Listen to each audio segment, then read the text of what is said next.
Please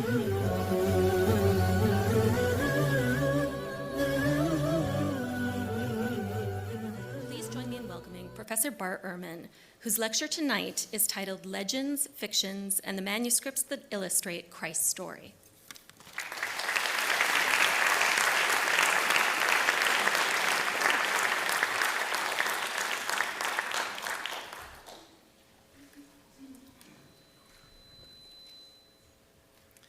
Well, thank you very much for that generous introduction. I'd like to stress before I start that even though I'll be talking about illuminated manuscripts, it's obvious from what Kristen said that I'm not an art historian. I'm a scholar of the New Testament and early Christianity. The other thing to say is that I teach in a different part of the universe from the one we are in now. My world is the heart of the Bible Belt. My students at the University of North Carolina tend to be conservative evangelicals who, as a rule, think that if you don't believe in the Bible, you can't be a Christian. And if you're not a Christian, you will roast in hell, which means the Bible is very important for these people. The thing about my students is that most of them believe in the Bible more than they know about it. In fact, they know very little about the Bible, as it turns out. This comes as a constant surprise to me every year, but it is nonetheless true and becomes clear to me when I teach my introduction to the New Testament class every spring. This class is a large class. Sometimes it's 300 students, sometimes 360 students, and I begin the class by giving them, on the first day of class, before I've taught them a single thing, I give them a pop quiz. I give them this pop quiz because I'm interested in knowing what do they know about the New Testament, and I'm interested in them knowing what do they know about the New Testament. It's not a hard quiz. There are 11 questions on it, and I tell my students that if anyone in the class gets 8 of these right, I'll buy you dinner at the Armadillo Grill. Last year I bought one dinner. They're not hard questions. So I start off. The first question is, how many books are in the New Testament? Well, now you would think kids who had grown up in church their entire life, been Sunday school, they would know how many books there are, but they don't. It's actually an easy answer, by the way. The answer is 27. The reason that's an easy answer is because when you think of the New Testament, you think of God, and you think of the Christian God, which means you think of the Trinity. And what is 27? 27 is 3 to the third power. 3 times 3 times 3. It's a miracle. I then asked them, in what language were these books written? And this is an interesting question to ask because, as it turns out, a lot of my students think that the answer is Hebrew. And I've never quite figured it out, but I think it's because when they watch these shows on the Discovery Channel or the History Channel about Jesus, they're always flashing up Hebrew manuscripts behind them, so they associate Hebrew with Jesus. But it turns out Hebrew is not the right answer. Usually I have maybe just 5 or 6 students who think that the answer is English. The right answer is Greek, is the language of the New Testament, as is the language of many of the manuscripts that are in this collection. I mean, I do have to admit, I do throw in a few curveballs because I don't want to buy any dinners. And so one of my curveballs is, what was the Apostle Paul's last name? And invariably, I'll have some students say, of Tarsus, which is true enough. But the reason I have, part of what I do with this quiz is I try to teach them something in the midst of giving them this quiz. And one of the things I want them to know is that in the ancient world, most people did not have last names.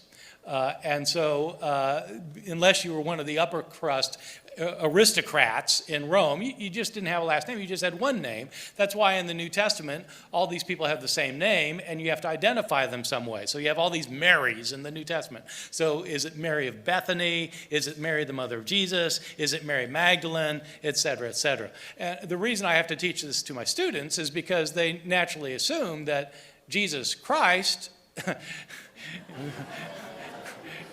Christ is his last name, and so I have to tell them that it's not Jesus Christ born to Joseph and Mary Christ. Well, one of the things that my students generally don't know is that the literal interpretation of the Bible, which they think is the only interpretation of the Bible, but in fact, the literal interpretation of the Bible has not always been a central part of the Christian religion. In many times and places over the centuries, it has not been the literal words of the Bible, but the stories behind them that mattered. Moreover, throughout history, many people have not insisted that historical reality matters for spiritual truth. This can be clearly seen in the history of Christian art, a very small snippet of which we'll be seeing tonight. Since I'm not an art historian, I will not be commenting on the details or the artistic features of the various pieces of art that I'll be showing. My purpose in this talk is quite different. What is the relationship of the artwork found in medieval and early modern illuminated manuscripts and the legendary accounts of the life of Christ? What's the relationship between those two things? As we will see, the character of the stories that lie behind much of this art is not simply based on the legendary tendencies of later Christian times, although some of it is. Some of it goes all the way back to the legendary impulses of the earliest attested Christian tradition, from the New Testament itself. Artists throughout the Middle Ages, in any event, were not concerned with our modern interest in separating what we might call history from what we might call legend. The stories that they knew, stories about Jesus, told important truths, and the historicity of these stories in our modern sense was not an issue for many people, most people through the Middle Ages. I'm going to start with some art that illustrates stories that everyone today thinks were legendary. And then I'll move into artistic representations of New Testament accounts, in part to see how these stories about Jesus came into existence in an effort to fill in what was not known about the life of Jesus from the New Testament, and to illustrate what was believed to be known, even though this knowledge was legendary. That'll make sense by the time I'm done. So, I'm going to begin with an artistic representation of what is known as the harrowing of hell. The harrowing of hell. This is a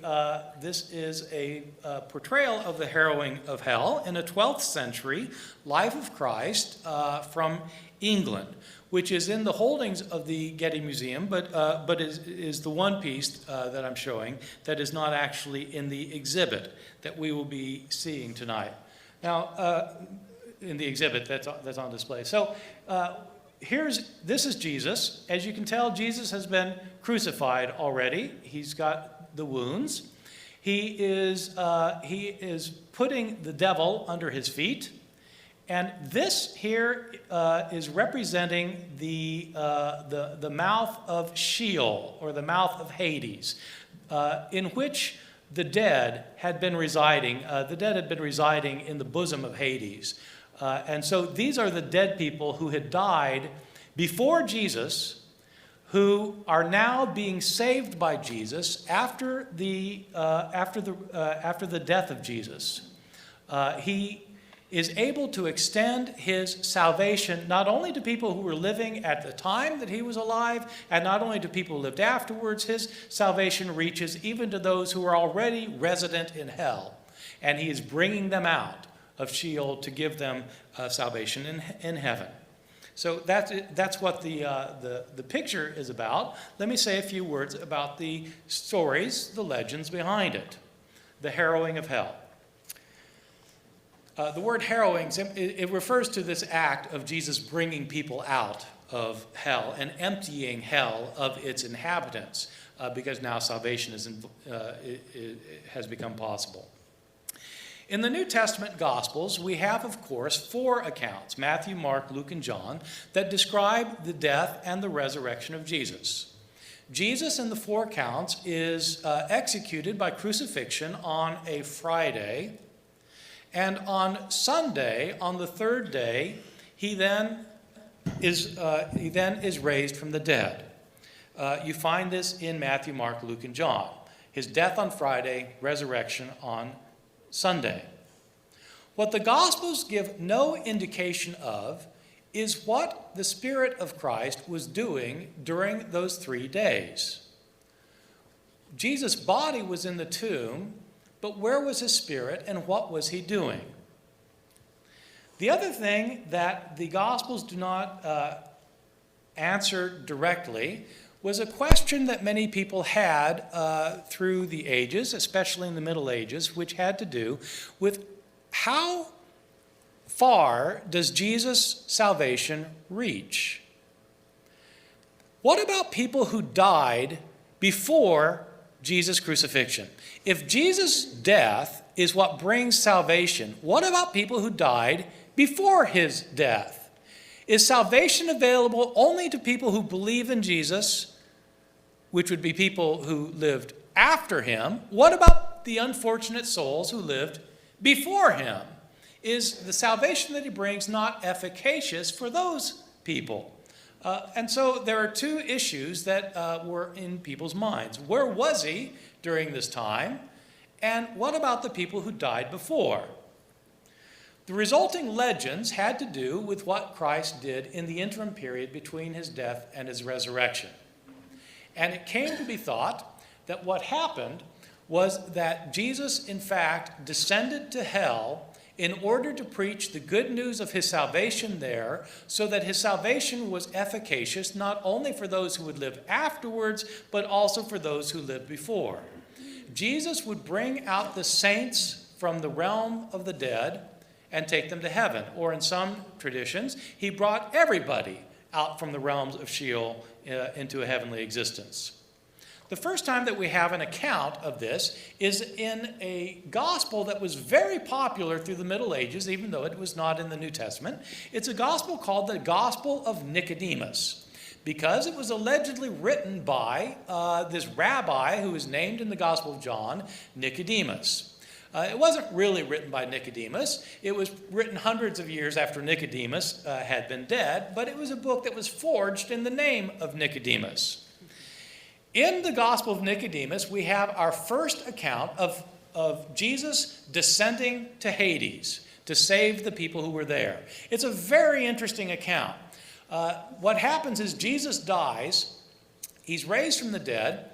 The leaders in Jerusalem don't believe he's been raised from the dead, even though people are saying that Jesus was raised from the dead. Well, they bring in some people who tell them, yes, Jesus has been raised. They still don't believe them. And these people tell them, look, you remember Simeon, the person who recognized Jesus when he was a baby boy?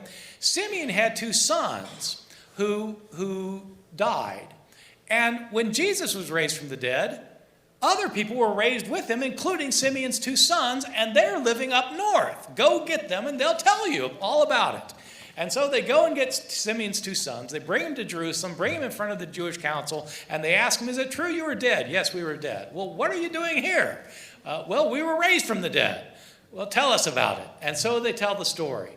They were in Hades, and they heard a loud voice proclaiming that the king had arrived, that the gates were to open up, because the king of the Jews was now ready to enter into the realm of Sheol. And the prophets from the Old Testament got up and proclaimed that this is the one that they had anticipated as coming to save them.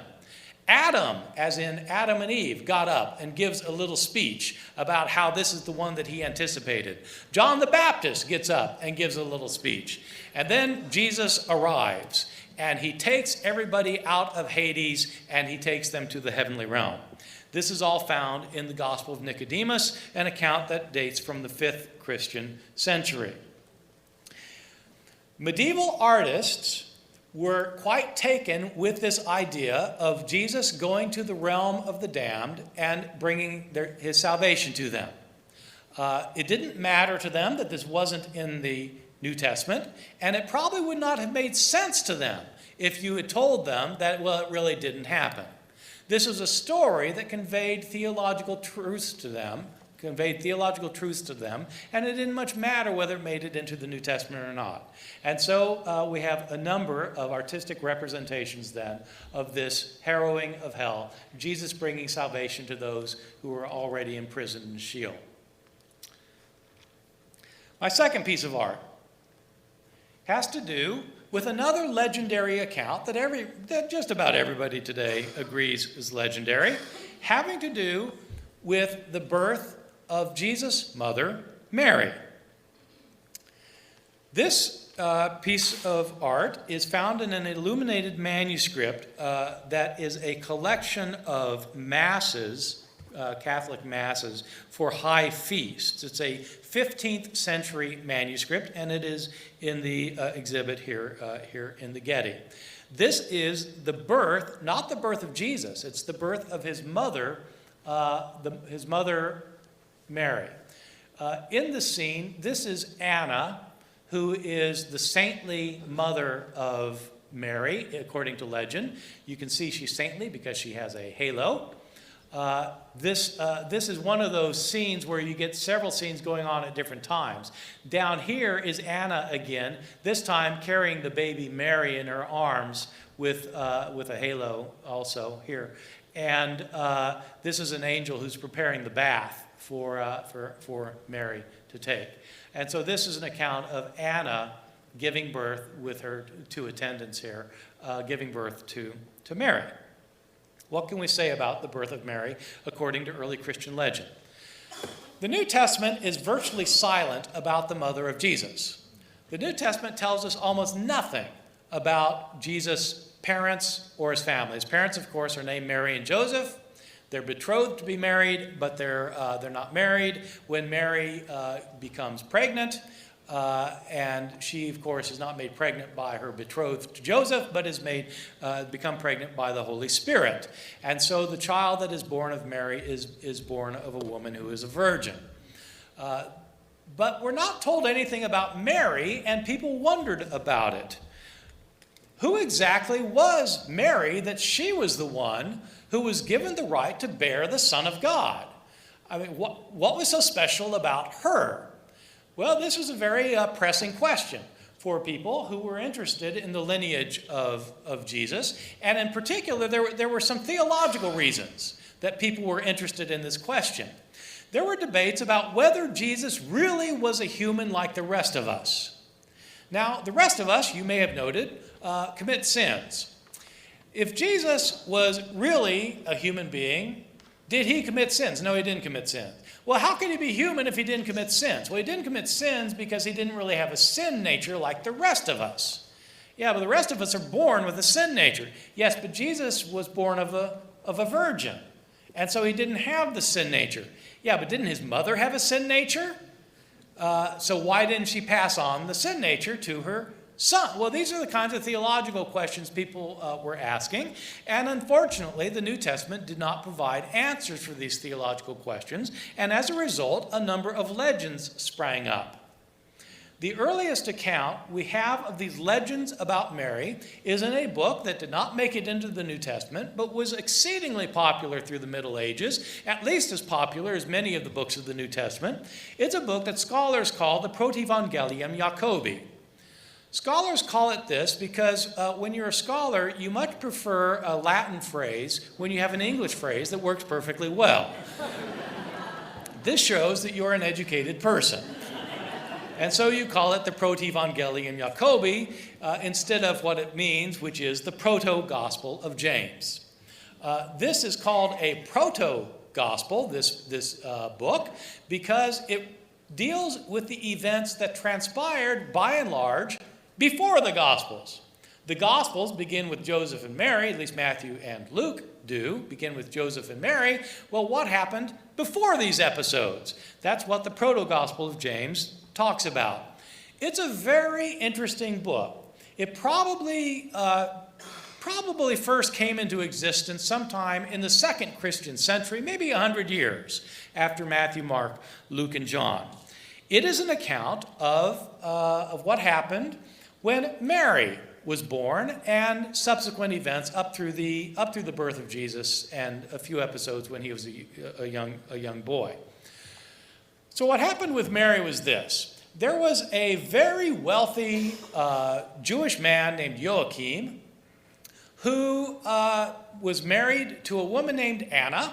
They were very righteous, very pious before God. They were also extremely wealthy and well-connected in a high social class. But unfortunately, they were not able to have children.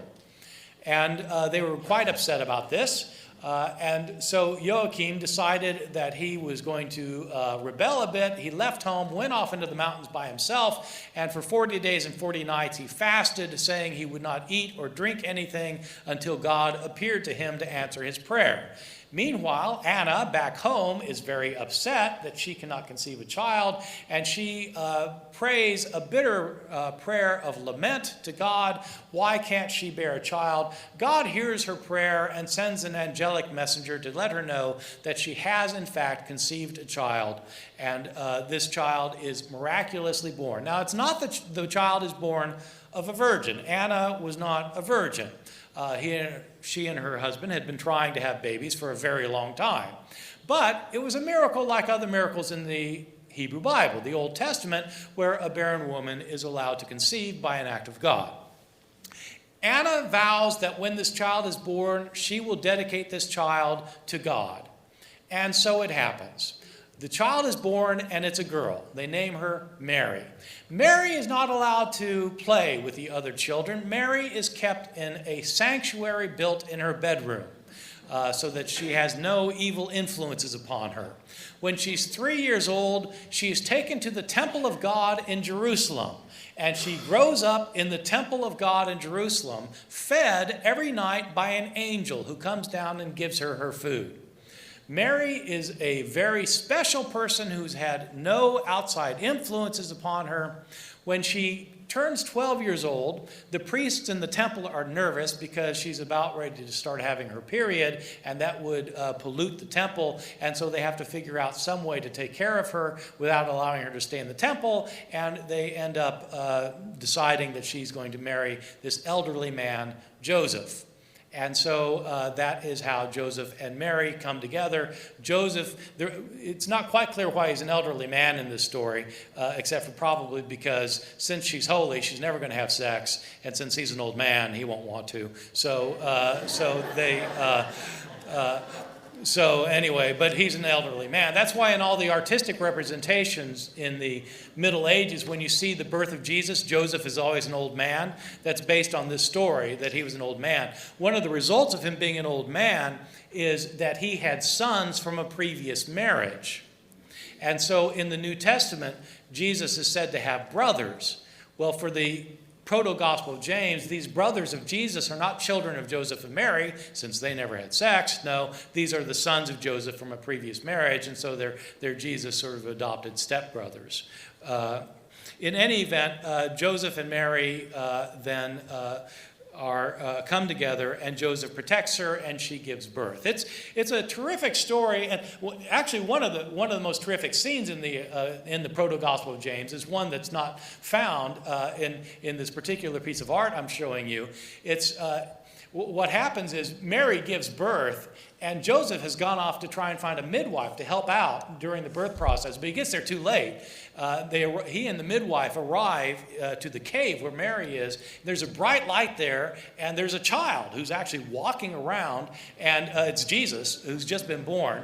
And Joseph tells the midwife, it's not my child. It's not, and she doesn't believe him. She goes off. She finds another midwife named Salome. She says, Salome, you won't believe this. A virgin has just given birth. And Salome says, no, I don't believe you. She says, unless I test her virginity, I won't believe it. So she goes back to the cave, and in one of the strangest incidents in all of the Gospels of any kind whatsoever, Salome gives Mary a postpartum examination. And she finds that her hymen is still intact. And so she realizes she really is a virgin.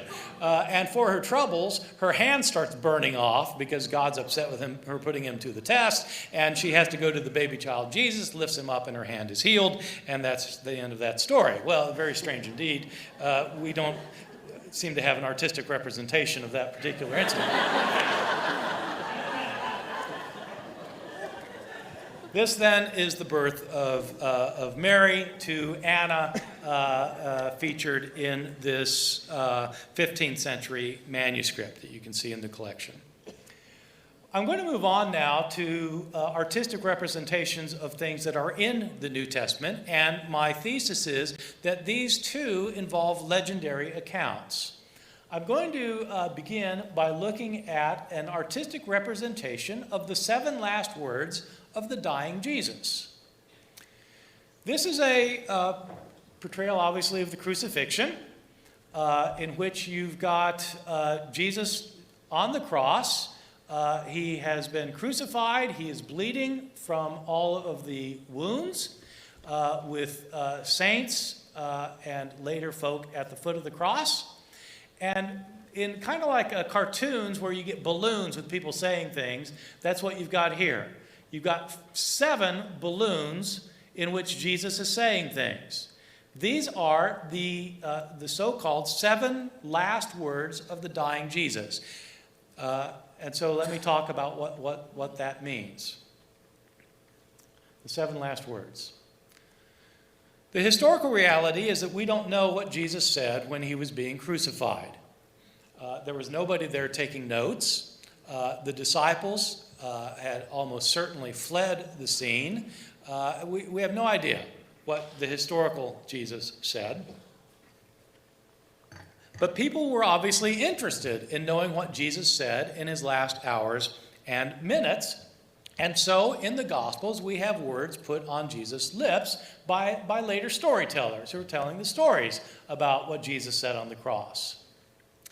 The individual Gospels, Matthew, Mark, Luke, and John, these 7 words come from Matthew, Mark, Luke, and John. These individual Gospels record different sayings of Jesus on the cross. So you don't get the 7 last words in any one Gospel. You get him saying different things in different Gospels, and in none of them does he say 7 things. The 7 sayings are a combination of everything that he says in all 4 of the Gospels. It just happens to be 7, which of course in the Bible is the perfect number. And so people latched on to the idea that there happened to be 7 things that Jesus says on the cross, and these are the 7 things. This is in the sequence that is commonly thought that he would have said them. When he's being nailed to the cross, in the Gospel of Luke, he says, "Father, forgive them, for they don't know what they're doing."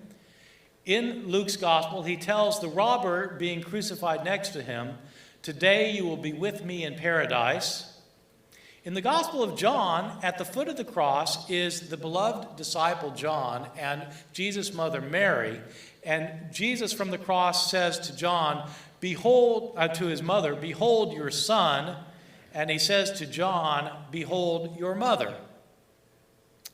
In the Gospels of Mark and Matthew, Jesus cries out on the cross, my God, why have you forsaken me?" In John's Gospel, he indicates, "I thirst." After that, in John's Gospel, he proclaims, "It is finished." And in the Gospel of Luke, right before he dies, he says, "Father, into your hands I commit my spirit." These are the 7 last words of the dying Jesus when you combine the 4 Gospels into one long account. I want to explain why professional interpreters of the Bible have found it problematic, this combining of the different things that Jesus says into the different Gospels into one long narrative of the 7 sayings of the dying Jesus. What probably all serious critical scholars of the Bible think is that when you read one of the Gospels, you need to let that Gospel say what it has to say and not pretend that it's saying something that another one of the Gospels is saying. Each of these authors of the Gospels, Matthew, Mark, Luke, and John, had their own points that they wanted to emphasize. And if you pretend that Matthew is saying the same thing that John is saying, you're importing John into a gospel that wasn't John. You're making now Matthew sound like John when Matthew isn't John. Matthew is Matthew. It's like today, if I write a book and somebody else writes a book, and somebody says, I'm saying the same thing this other person's saying, I might be saying something completely different. And I don't want anybody to interpret my book in light of what somebody else says. So when you read my book, Misquoting Jesus, and then you read, Rush Limbaugh, don't confuse me with him. Well, it's the same thing with any author at any time. You should let each author say what they have to say. It's true of Matthew, Mark, Luke, and John. This matters with the last sayings of Jesus, and let me try and illustrate why it matters by looking at two of the Gospels. It matters at least to professional interpreters of these books. In Mark's Gospel, which is our first Gospel, Jesus, in fact, says very little when he is being crucified. Jesus is condemned to death by Pontius Pilate, the Roman governor of Judea, and he's taken off to be crucified, and Jesus doesn't say anything on the way to be crucified. They nail him to the cross in Mark's Gospel, and he doesn't say anything. He's silent the whole time. It's almost as if he's in shock. He's hanging on the cross, and while he's hanging on the cross, everybody mocks him. The Roman soldiers mock him, the people passing by mock him, and both robbers mock him. And Jesus doesn't say anything until the very end. In Mark's Gospel, Jesus says the only thing that he says in the crucifixion scene in Mark's Gospel, at the very end, Jesus cries out in Aramaic, Eloi, Eloi, lama sabachthani, my God, why have you forsaken me? And he dies. This is a very powerful portrayal of Jesus going to his death. His disciples have fled. One of his disciples has betrayed him. Another one has denied him 3 times. Nobody is with him at the end. Everybody who sees him makes fun of him and mocks him. And at the end, he feels forsaken of God himself. My God, why have you forsaken me? And he dies.